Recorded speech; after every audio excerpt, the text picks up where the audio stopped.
Քաղաքային իշխանությունները Գագիկ Ծառուկյանի այցելությանը պատրաստվել էին մեծ շուկով, քաղաքապետարանի դիմաց մեծ թվով գյումրեցիներ էին հավաքվել, ապահովված էր նաև երաժշտական մասը։ Գագիկ Ծառուկյանը նախ այցելեց Գյումրու քաղաքապետարան, որտեղ Սամվել Բալասանյանի աշխատասենյակում կարճատև փակ խորհրդակցություն տեղի ունեցավ։ Նախ Գագիկ Ծառուկյանի, Վարդան Օսկանյանի ու Սամվել Բալասանյանի մասնակցությամբ ավելի ուշ նրանց միացան Մարտուն Գրիգորյանն ու Վարդևան Գրիգորյանը։ Այնուհետև Գագիկ Ծառուկյանը շրջայից կատարեց կենտրոնական հրապարակում, հավաքվածներին էլ ներկայացրեց, որ աղբատարություն մաքրող մեքենաներն արդեն Գյումրի են հասել, ապա նրան ուղեկցեցին 7 վերքի եկեղեցի։ Ինչ նպատակներ։ Ոնց է, իմ նպատակները միշտ էլ ես ամեն օր եմ վառում, ասել իմանալ։ Անցյալի, ներկայի եւ ապագայի համար ուրեմն լավ։ Հոկտեմբեր կինոթատրոնում գյումրեցիների հետ հանդիպման ժամանակ Բարգավաճ Հայաստան կուսակցության առաջնորդը ծավալուն ելույթով հանդես եկավ։ Մինչ այդ Սամվել Բալասանյանն իր խոսքում նշեց, թե Ծառուկյանի կողմից խիստ նակազ է ստացել, քաղաքապետարանը չքաղաքականացնել։ Ես համամիտ եմ եւ ողջունում եմ այդ մոտեցմանը, որովհետեւ չի կարող քաղաքապետարանը քաղաքականացված լինել։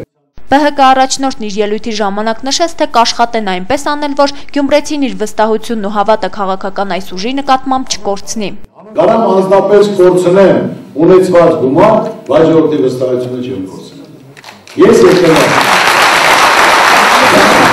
Գագիկ Ծառուկյանն անդրադարձավ նաև երկրի տնտեսական խնդիրներին, արտագաղթի ու գործազրկության բարձր ցուցանիշին։ ԲՀԿ-ն ոչ պաշտոն է ուզում, ոչ էլ այլ բան, ուզում է, որ ժողովուրդը լավ ապրի, նշեց Գագիկ Ծառուկյանը։ Աստծո կամով ոչ պետական պաշտոնի ենք եղել, ոչ էլ ուզում ենք լինենք, կամ ոչ էլ գործել մի ոլորտ լինի կամ մենաշնորհ լինի։ Մարդիկ $100 փող չեն ունեցել, մտել են քաղաքացիական մեջ, այսօր 4-5 հատ ունենալով, բիզնես բոլոր ազգուտակին տեղավորել ու մեծ խոսալով ժողովրդի պետության պետականությունից։ Թող մի հատ օրինակ ասել։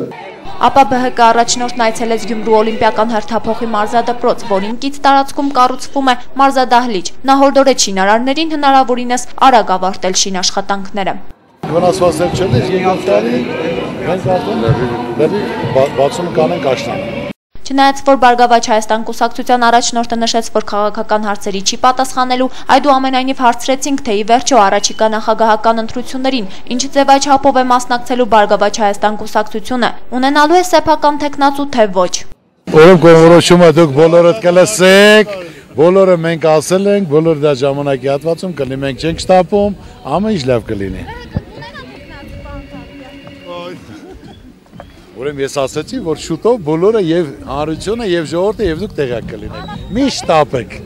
Անակնկալ չկա, ինչ անակնկալ, դուք եք շտապում։ Մենք այս մինչեւ այսօր ոչ մի բան չենք ասել, չէ՞, մենք քննարկումներ ենք կատարում եւ ամեն ինչ ժողովրդին տեղյակ կպահենք։ Օլիմպիական հերթափոխի դպրոցում եւս կարճատև փակ խորհրդակցություն անցկացրեց ԲՀԿ առաջնորդը, որի ավարտից հետո Գագիկ Ծառուկյանին հարցրեցինք, թե ինչ նպատակ ունեն կուսակցության ներկայացուցիչների կողմից անցկացվող հանդիպումները քաղաքական մյուս ուժերի հետ, եւ արդյոք այդ ամենի արդյունքում է ԲՀԿ-ն որոշելու, թե ինչ ֆորմատով կմասնակցի առաջիկա նախագահական ընտրություններին։ Դա ամեն ինչից